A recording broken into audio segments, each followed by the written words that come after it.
Imagine uma fogueira à noite. No clarão de uma floresta, você observa o fogo. Escute o crepitar da madeira. Sinta o cheiro de eucalipto que se espalha pelo ar. A noite está fria, mas o calor da fogueira te aquece. Você olha para o alto e vê o céu estrelado. A lua te convida a uma reflexão. Você agradece por estar ali.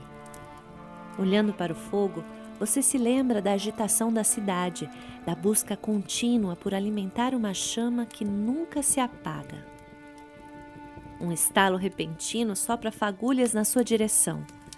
Você se assusta e reage rápido, na defensiva. Você ri de si mesmo. Não deu tempo nem de pensar que elas se apagariam no ar. Respire. Entenda a ansiedade que queima dentro de você. Está tudo bem, você tem o controle da situação.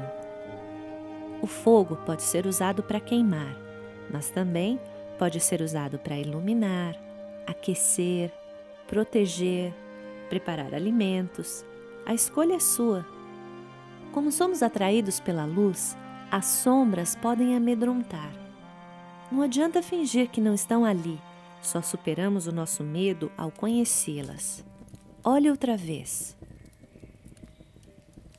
A fogueira é intensa, mas ilumina apenas parte do que você vê.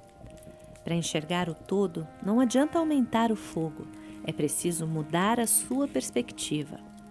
É irresponsável alimentar algo com poder de destruição sem saber ao certo a verdade.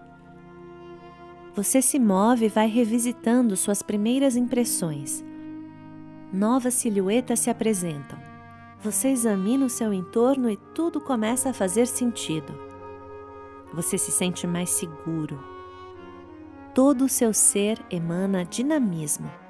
A busca pela verdade se faz com múltiplos pontos de vista.